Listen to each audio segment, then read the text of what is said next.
বিএনপির লোকেরা একজনের একটা কার্ড বিক্রি দিচ্ছে ভোটারদের কাছে গিয়ে গিয়ে, সেটা হচ্ছে ফ্যামিলি কার্ড আর কৃষক কার্ড করছে।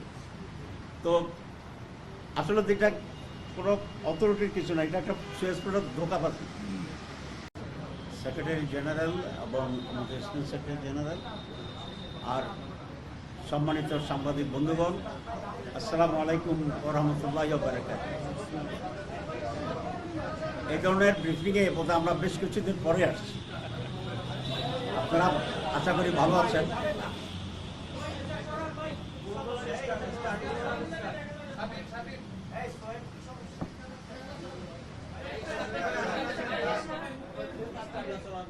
আমাদের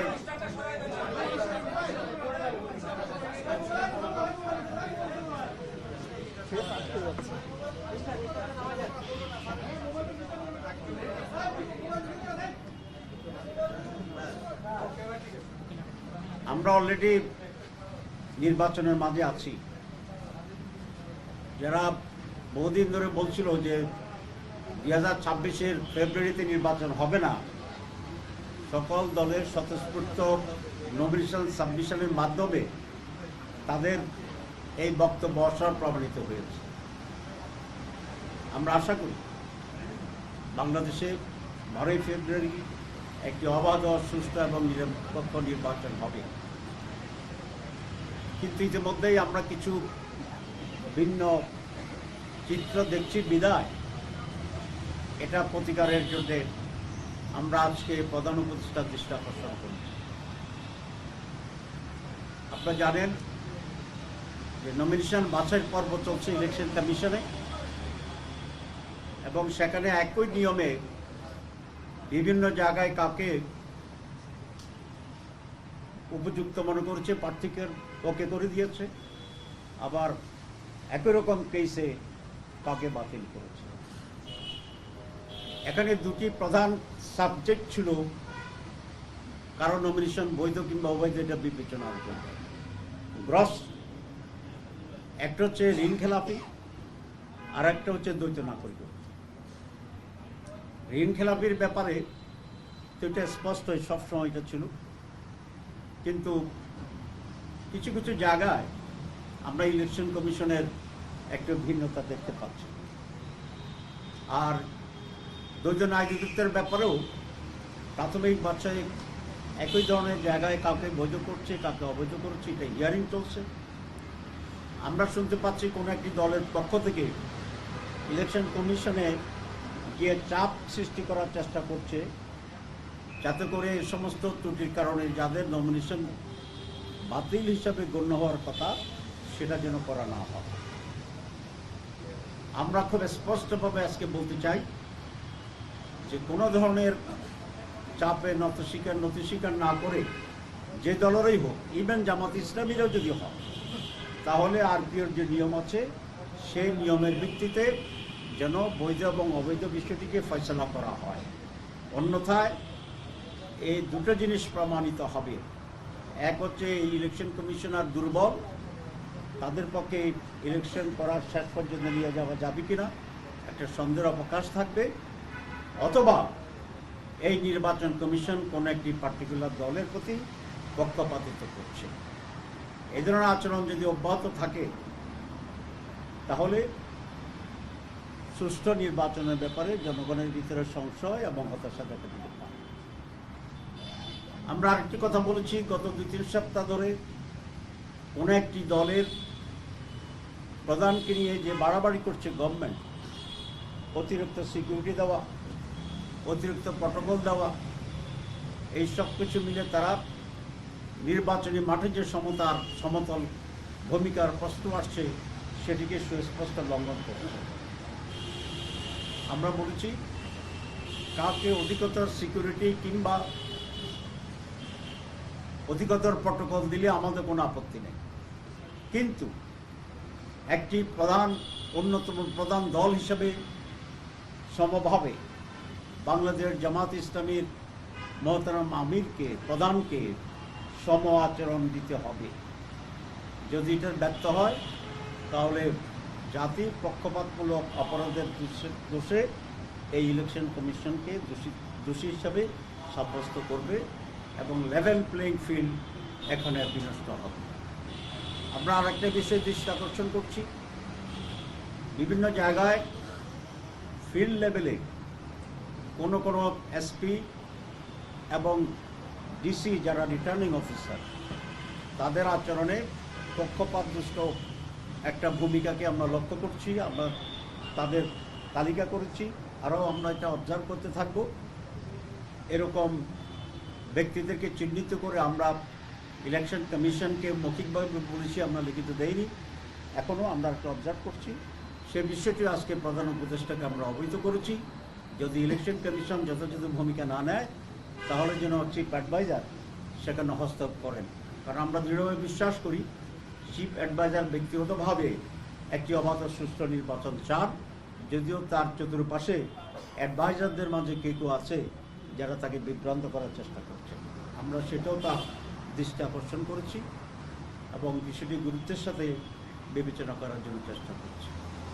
আপনারা জানেন যে আমরা দীর্ঘদিন ধরে ভোট কেন্দ্রের সিসি ক্যামেরা নিয়োগের জন্য আমরা দাবি জানিয়ে আসছিলাম। আজকে চিফ অ্যাডভাইজার আমাদেরকে আশ্বস্ত করেছেন, সম্ভবত আজকে অথবা গতকাল মন্ত্রিপরিষদ মিটিংয়ে সিসি ক্যামেরা সেট আপ করার জন্য ওনারা সিদ্ধান্ত নিয়েছেন এবং সেই জন্য পর্যাপ্ত অর্থ বরাদ্দ করেছেন। সুতরাং সেই জন্য যদি এটা বাস্তবায়ন হয় তাহলে আমরা মনে করি একটা উল্লেখযোগ্য কাজ তারা করলেন এবং সেই জন্য আমরা অ্যাডভান্স চিফ অ্যাডভাইজারকে ধন্যবাদ দিয়েছি। সুতরাং ওনারা আমাদেরকে আশ্বস্ত করেছেন প্রতিটি কেন্দ্রে সিসি ক্যামেরা স্থাপিত হবে এবং আমাদেরকে এটাও বলেছেন যে কোনো কেন্দ্রে মিস হয় কিনা সেটা আপনাদের সাংগঠনিক চ্যানেলে আপনারা লুক আফটার করবেন এবং আমাদেরকে অবহিত করবেন। একটি প্রশ্ন আসছিল এবং নানা জায়গা থেকে প্রশ্ন আসছিল যে ভোটের দিন ভোট কেন্দ্রের ভিতরে আর্মিদেরকে ডিপ্লয় করা হবে কি। আমরা বলেছি শুধু আর্মি নয়, পুলিশ, র্যাব, আনসার কাউকেই ভোট কেন্দ্রের ভিতরে প্রবেশের অধিকার দেওয়া ঠিক হবে না, কারণ এটা প্রাইভেসিতে এফেক্ট করবে এবং ভোটারদের ভিতরে এক ধরনের ভয় ভীতি তৈরি হতে পারে। চিফ অ্যাডভাইজার এবং তাদের সেখানে উল্লেখযোগ্য কোনো কাজ নেই, তাদের কাজ হচ্ছে আইনশৃঙ্খলা পরিস্থিতি ট্যাকেল করা এবং সেটা বুথে বাইরে থেকে তাদেরকে করতে হবে। চিফ অ্যাডভাইজার আমাদেরকে আশ্বস্ত করেছেন যে এটা হবে না। আমরা মাঝখানে শুনেছিলাম এরকম একটি বিষয় ঘটতে যাচ্ছে, সেই জন্য আমরা গুরুত্বের সাথে এটা তার দৃষ্টি এনেছি এবং উনি বলেছেন না এটা হবে না, উনি আমাদেরকে আশ্বস্ত করেছেন। আমরা বলেছি যে ইলেকশনের সময় শুধুমাত্র কাছাকাছি সময় গিয়ে লেভেল প্লেইং ফিল্ডের বিষয়টি বিবেচনা করলে চলবে না। নিরপেক্ষ নির্বাচন, লেভেল প্লেইং ফিল্ড, যেদিন ইলেকশনের ডেট ঘোষণা হয়েছে কমপক্ষে সেদিন থেকে হওয়ার কথা ছিল, কিন্তু ইতিমধ্যে কিছু ব্যর্থ হয়েছে, এটা আপনাদের সামনে পরিষ্কার। কাকে অনেক প্রায়োরিটি দেওয়া হচ্ছে, কাকে অনেক প্রটোকল দেওয়া হচ্ছে, কাকে অনেক প্রোটেকশন দেওয়া হচ্ছে। আমাদের এতে কোনো আপত্তি নেই, কিন্তু আমাদের কথা হচ্ছে যেহেতু we are the contesting political party, সুতরাং ওইদিকে যা করবেন এদিকেও তাই করতে হবে, সমতা বজায় রাখতে হবে। তো উনি আমাদের কাছে বিশ্বের সাথে বলেছেন যে আমি তো এটা আগেই বলে দিয়েছি, হয় নাই কেন। এই যে না হওয়ার জন্য যে ভূতগুলো আছে ওইখানে ওনার অর্ডার এক্সিকিউট করার জন্য যে সমস্ত লোকগুলো সেখানে প্রতিবন্ধক হচ্ছে, আমরা বলেছি তাদের ব্যাপারে আপনাকে কঠোর হতে হবে, স্টেপ নিতে হবে। এবং কিছু উপদেষ্টা আছে, আমি আগেও বলেছিলাম একবার, যে তারা যারা ওনাকে বিভ্রান্ত করে এবং অনেক কিছু ওনাকে জানতে দেয় না। উনি আজকে বলেছেন যে আমি তো এত কিছু জানি না, তাহলে বোঝা গেল যাদের দায়িত্ব ওনাকে জানানো তারা অনেক কিছু থেকে ওনাকে ডার্কে রাখে। তা আমরা এটাও দৃষ্টি আকর্ষণ করেছি যে আজকে আমরা বলে যাচ্ছি আপনি সব জানেন না, এ ব্যাপারেও আপনাকে আরও সব জানার মেকানিজম তৈরি করতে হবে। মৌলিকভাবে এ সমস্ত কথাই আমাদের আজকে হয়েছে। আমরা আশা করছি আমাদের যে সমস্ত কথার সাথে উনি একমত হয়েছেন সেগুলো বাস্তবায়ন করবেন, আর যদি না হয় তাহলে আবার আমরা দৃষ্টি আকর্ষণ করে পরবর্তীতে আমাদের কর্তব্য আমরা ঠিক করবো ইনশাআল্লাহ। আপনাদের সবাইকে ধন্যবাদ।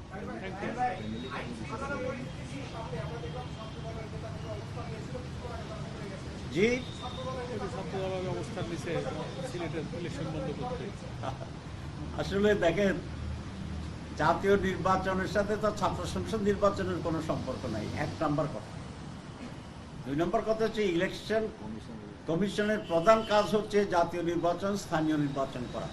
কোন জায়গায় সাংবাদিকদের নির্বাচন হচ্ছে, কোন জায়গায় লয়ারদের নির্বাচন হচ্ছে, কোন জায়গায় বিজনেস ফার্ম হচ্ছে, কোন জায়গায় গ্রামের সৌদিতে নির্বাচন হচ্ছে, এগুলোর এখতিয়ার কিন্তু ইলেকশন কমিশন না। ইলেকশন কমিশন অন্যায়ভাবে এবং ক্ষমতা বহির্ভূতভাবে শাহজালাল ইউনিভার্সিটি নির্বাচনকে একবার স্থগিত করেছিল। এই অপরাধে সে দুষ্ট এবং এটার কারণে আজকে ছাত্রদল ওইখানে গিয়ে অবস্থান ধর্মঘট করার জন্য এই সাহসটা পেয়েছে। তা আপনারাই বলুন, একটা ইউনিভার্সিটি নির্বাচন হবে, ইউনিভার্সিটি আছে, তার আলাদা আইন আছে, তার আলাদা আইন আছে, তার মেকানিজম আছে। কয়েকদিন আগে জগন্নাথের নির্বাচন হয়েছে, যদিও চেষ্টা করেছিল ডিস্টার্ব করার জন্য। আমরা তো ইলেকশন চাই, বন্ধ করার আন্দোলন, এটা আমাদের কাছে পিকুলিয়ার মনে হইতেছে। অধিকাংশ জায়গায় তো ছাত্ররা এটাই চায় যে ইলেকশন দিচ্ছেন না কেন, তো এটা কেন করছে এটা কি আপনারা বুঝছেন না বুঝেন নাই? আপনারা বুঝেন নাই, তাহলে আমি একটু বুঝাই দিই। আপনারা যেহেতু এত সহজ জিনিস বুঝতে পারেন না, এত বড় সাংবাদিকেরা, তাহলে একটু বলতে হয়। এটার কারণ হচ্ছে ডাকসুর পরাজয়, এটার কারণ হচ্ছে চাকসুর পরাজয়, এটার কারণ হচ্ছে রাকসুর পরাজয়, আর একটা কোনটা, তারপরটা হচ্ছে চকসুর পরাজয়। কারণ তারা অনেকেই বলেছিলেন যে ওনাদের নেতা লন্ডন থেকে আসার পরে সব উল্টে যাবে, এবং পরে যখন দেখা গেল আসার পরেও জগন্নাথের রেজাল্ট আগের সিলসিলায় ঠিক আছে। এখন জাতীয় নির্বাচনের পরে শাহজালালে একই ধরনের আরেকটি নির্বাচন, তাদের জন্য কিছুটা বদহজমি তো হইতেই পারে। তারা 5 বার যদি পোলাও খায় তাহলে তো বদহজমি হবে। তারা এটা চান না যাদের কাছে আরেকবার পরিষ্কার করতে, যে শুধু ডাকসু জাকসু রাকসু জকসু নয়, সিলেটের লোকেরাও, ইউনিভার্সিটির লোকেরাও ওনাদেরকে ভোট দিবেন না। এটাই একমাত্র কারণ, আর কোনো কারণ নেই। এখন বুঝছেন? জি, জাতীয় নির্বাচনের প্রভাব এটাই ফেলবে যে যারা এ সমস্ত ইউনিভার্সিটির ভোট দিছে এরা এই জাতিরই একটা অংশ। এরা বাংলাদেশের বিভিন্ন গ্রাম থেকে এসে এখানে লেখাপড়া করছে। তো যে লোকটা ডাকসুতে শিবিরকে ভোট দিছে সে বাড়িতে গিয়ে তো আর ছাত্রদলের পক্ষে থাকবে না। সুতরাং এটা খুব পরিষ্কার যে এই সকল নির্বাচন এদেশের মানুষের মাইন্ডে শুধু জাতীয় নির্বাচন না, প্রত্যেকটা বিষয়ে মানুষকে প্রভাবিত করছে। ফখরুল সাহেব বলছেন যে এসব ছাত্র নির্বাচন জাতীয় নির্বাচনের প্রভাব ফেলবে না। যদি এই সবগুলোতে ছাত্রদল জিতত তাহলে উনি কিন্তু বলতেন এই 5টি জায়গাতে এটা প্রমাণ হয়েছে জাতি জামাত ইসলামীকে চায় না। যেহেতু জামাত ইসলামী ছাত্ররা জিতে গেছে, এই জন্য উনি বলছেন যে এটা কোনো প্রভাব পড়বে না। আপনারা এই গল্পটা জানেন না? এক কৃষক গরিবের ছেলে কলেজে ভর্তি হয়েছে ইউনিভার্সিটিতে, তো জমিদার বলে তোমার ছেলে কেন ভর্তি করছে, সে তো পাশ করতে পারবে না। যখন পাশ করছে বলে যে চাকরি পাবে না, যখন চাকরিও পাইছে ওই বেতন দিবে না, যখন বেতনও পাইছে ওইটাতে বরকত হবে না। এটা জানেন না? জানেন না। এখন ডাকসুতে জিতলে বলছে যাচ্ছি এটা ইউনিভার্সিটি, যখন জকসুতে জিতে গেছে তাদের নেতা আসার পরেও তখন বলে আচ্ছা না এরা ভুল করে ফেলছে। এখন শাহজালালের সে অবস্থা। ইনশাআল্লাহ আপনারা সহ এই দেশের মানুষ সচেতন এবং এদেশের মানুষ পুরানো সাদাবাজি দখলবাজি এগুলা দেখতে চান না। ফাঁক খাওয়া ঢাকা ইউনিভার্সিটিতে ফাঁক খাওয়া বন্ধ হয়েছে, এটা আপনার জান নাকি? ফাঁক খাওয়া, আমি ঢাকা মেডিকেলে গিয়েছিলাম, 1 মিনিট একটু বেশি নেই, ডোন্ট মাইন্ড, বহুদিন পরে আসছি তো। আমি যেবার ইলেক্টেড হইলাম জেনারেল সেক্রেটারি, দাঁড়িয়ে খাইতে গেলাম আর আমাকে 2টা বাটি দিচ্ছে, 2 বাটি। তা বলে 2 বাটি কেন? স্যার এখানে ডিফিজিয়ার সবসময় 2 বাটি খায়, ঠিক আছে। তা আমি বললাম যে শুনো আমি 2 বাটিওয়ালা দিয়েছ না, আমার 1 বাটি দাও। তো এখন এসব জায়গায় যারা ইলেক্টেড হচ্ছে সেখানে তো একটা পরিবর্তন হচ্ছে আলহামদুলিল্লাহ। ঢাকা বিশ্ববিদ্যালয়ে যে পরিবর্তন সৃষ্টি হয়েছে এই নির্বাচনের পরে পজিটিভ, জাতীয়ভাবে ইনশাল্লাহ আমরা যদি ম্যান্ডেট পাই পুরো বাংলাদেশে এরকম একটা পজিটিভ পরিবর্তন হবে। We have a lot of, একজন তো বলছেন আই হ্যাভ এ প্ল্যান, আর আমি বলতে চাই we have a lot of plan.